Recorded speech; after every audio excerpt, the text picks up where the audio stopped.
Body on ক্যামেরার ব্যবহার আমরা বাড়াতে চাচ্ছি। মানবাধিকারের বিষয়টি এখন অত্যন্ত গুরুত্বপূর্ণ। পুলিশ ক্লিয়ারেন্সের নামে অতীতে যে সমস্ত ভোগান্তি হতো আমরা নিজেরা ভুক্তভোগী জানি, সেই রকম কোনো রিপোর্ট যেন না আসে। ট্রাফিক ব্যবস্থাপনা এবং অন্যান্য কাজে স্বচ্ছতা বাড়াতে বডি অন ক্যামেরার ব্যবহার আমরা বাড়াতে চাচ্ছি। এই ক্ষেত্রে কিছু বডি অন ক্যামেরা আমাদের আছে। আমরা ভবিষ্যতে সকল পর্যায়ে যাতে বডি অন ক্যামেরা ব্যবহার করে রেকর্ডেড রাখতে পারি সব বিষয়ে, তদন্ত, অপারেশন, সমস্ত কার্যক্রমে, সেই জন্য ব্যবস্থা নেব। জাতিসংঘের মানদণ্ড অনুযায়ী ন্যূনতম বল প্রয়োগ নীতির বিষয়ে পুলিশ সদস্যদের প্রশিক্ষণ প্রদান করা হচ্ছে।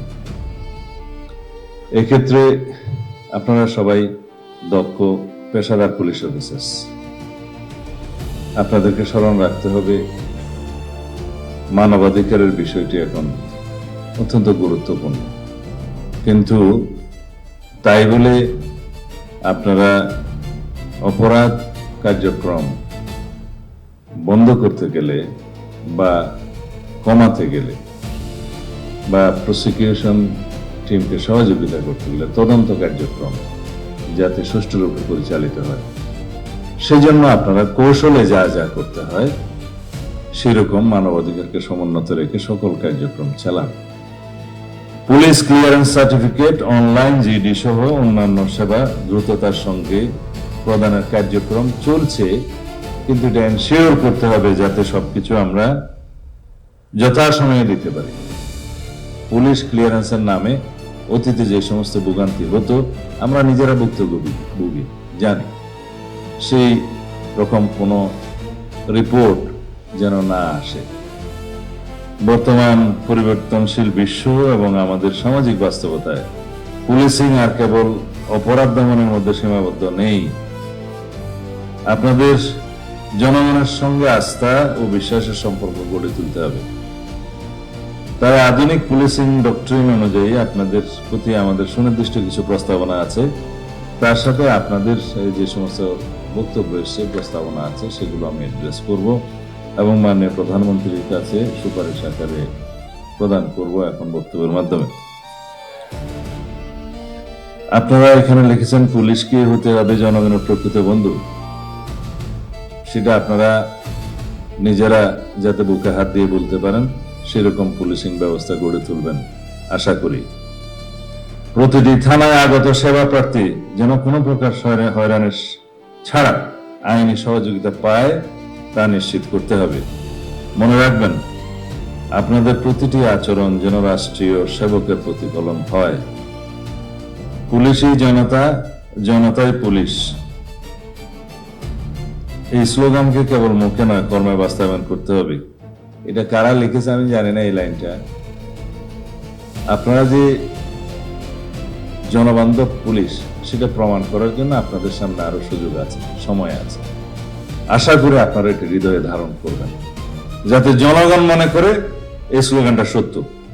পুলিশই জনতা, জনতাই পুলিশ।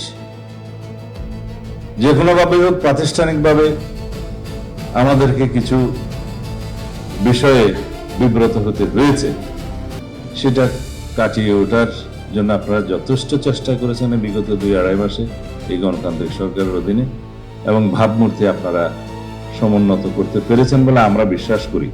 এটাকে আপনারা ধরে রাখবেন। তবে আমার দৃষ্টিতে এটা অ্যাচিভমেন্ট অনেক বাকি আছে, খুশি হওয়ার কোনো কারণ অনেক বাকি আছে। আপনারা চেষ্টা করবেন গতানুগতিক পদ্ধতির বাইরে এসে আধুনিক প্রযুক্তি ও সঠিক গোয়েন্দা তথ্য বিশ্লেষণের মাধ্যমে অপরাধের পূর্বানুমান এবং প্রতিরোধ গুরুত্ব দিতে হবে। এখানে আমি বলতে চাই যে আমরা অপরাধ সংঘটিত হওয়ার পর ব্যবস্থা নেই, যেটা রিয়েক্টিভ।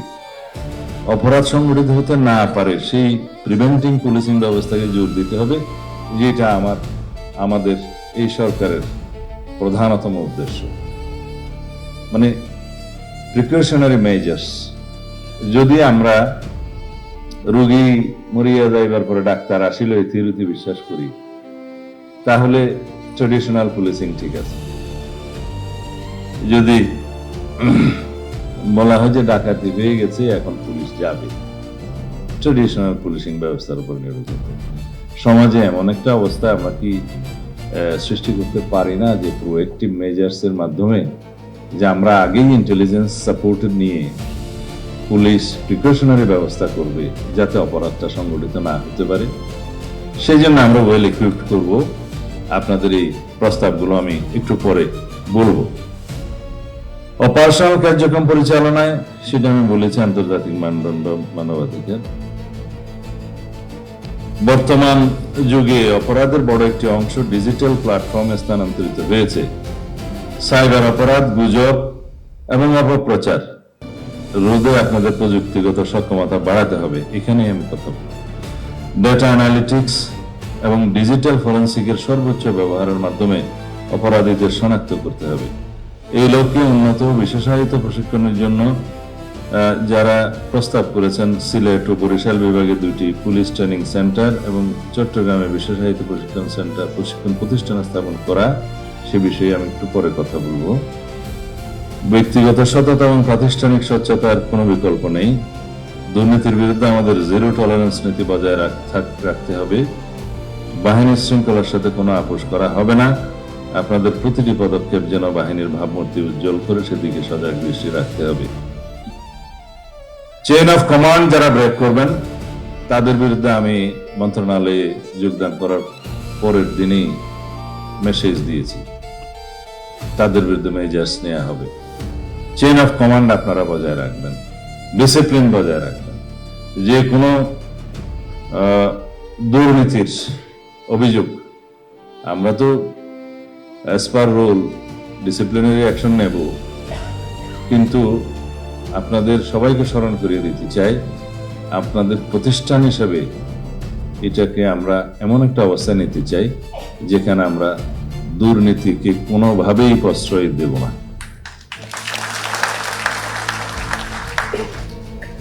তৃণমূল পর্যায়ে অপরাধ দমনে স্থানীয় জনগণের সাথে বন্ধন তৈরি করুন। বিট পুলিশিং কার্যক্রমকে আরো গতিশীল করে পাড়ায় মহল্লায় অপরাধীদের অভয়ারণ্য গুড়িয়ে দিতে হবে।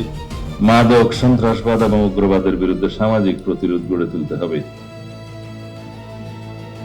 এবার আমি আপনাদের দাবি দেওয়া সংক্রান্ত এবং আমাদের এই প্রতিষ্ঠানকে একটি বিশ্বমানের প্রতিষ্ঠান হিসেবে গড়ে তোলার জন্য যা যা কিছু আমাদের প্রয়োজন এবং বর্তমানের বিশ্বের সাথে পাল্লা দিয়ে যে যে বিষয়গুলো অ্যাড্রেস করা প্রয়োজন সেই বিষয়গুলো আমি মাননীয় প্রধানমন্ত্রীর সামনে উপস্থাপন করছি। বাংলাদেশ পুলিশে একটি সাইবার ক্রাইম ইউনিট প্রতিষ্ঠা করা জরুরি, সেই দাবিটা এসছে প্রতিষ্ঠানের পক্ষ থেকে। এখানে আমরা একটি আইন প্রণয়নের জন্য হাই লেভেল কমিটি করে দিয়েছি কিছুদিন আগে। তারা একটা লেজিসলেশন সাজেস্ট করবেন যেখানে এই cyber crime, social media, visual media অপব্যবহার এবং যেটা বলা হয় মিস ইনফরমেশন এবং ডিসইনফরমেশন স্প্রেডিং এর মাধ্যমে যে অপরাধটা হচ্ছে সেটা অ্যাড্রেস করা, সাথে সাথে এই সাইবার ক্রাইম সংক্রান্ত অন্যান্য যে সমস্ত অপরাধগুলো আছে সেটা অ্যাড্রেস করার ক্ষেত্রে এবং পিউনিটিভ মেজার্স নেওয়ার ক্ষেত্রে আমরা কি লেজিসলেশনটা আনতে পারি। বিদ্যমান সাইবার অ্যাক্ট যেহেতু অনেক বেশি সমালোচিত হয়েছে এবং বর্তমানে যেটা আছে তাতে করে আমরা যেখানেই যাকে চালান দিচ্ছি এটা বেইলেবল হয়ে যাচ্ছে। তার সাথে ফিনান্সিয়াল ইন্টেলিজেন্স ইউনিটের যে বিএফআইউর যে কাজটা সিআইডি করে থাকে, নিজস্বভাবে করে থাকে, মানি লন্ডারিং এর ক্ষেত্রে করে থাকে, বাংলাদেশ ব্যাংকের ফিনান্সিয়াল ইন্টেলিজেন্স ইউনিটের সাথে সংযুক্তভাবে করে থাকে। সিনিয়র অফিসাররা নিশ্চয়ই এগুলো বুঝতে পারছেন যারা ডিল করছেন সিআইডি সহ। সেগুলো সমন্বিত করে আমাদের একটা আইন প্রণয়ন করা দরকার। বাংলাদেশে যা হয়, একটা অপরাধ সংগঠিত হয়েছে, একটা আলাদা আইন হয়। একটা শিশু দর্শন হয়ে গেছে, একটা আলাদা ধারা হয়েছে এবং একটা কোর্টও প্রতিষ্ঠা করা হয়েছে। এখন সেই কোর্টের কোনো কাজ নেই। প্রত্যেক ডিস্ট্রিক্টে একটা সেই মর্যাদার একটা কোড এস্টাবলিশড হয়েছে, অফিসাররা পদায়ন হয়েছে, তার সাথে যে রেভিনিউ এক্সপেন্ডিচার আছে সেটা কেউ চিন্তা করে না।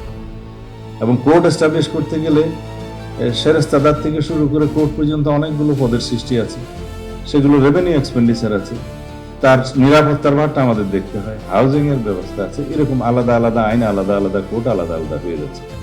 সেই জন্য আমাদেরকে সমন্বিতভাবে এক জায়গায় যাতে আমরা অ্যাড্রেস করতে পারি সেই লেজিসলেশন এবং সেই প্রতিষ্ঠানটা গড়ে তুলতে হবে। সেটার জন্য মাননীয় প্রধানমন্ত্রী আমি প্রস্তাব করছি, আমরা আলাদা একটি cyber security unit, crime unit আমরা এস্টাবলিশ করতে চাই। সেই জায়গায় প্রয়োজনে একজন অ্যাডিশনাল আইজিপি লেভেলের কর্মকর্তা হেড করবেন এবং সেই অর্গানাইজেশনটা সেভাবে থাকবে।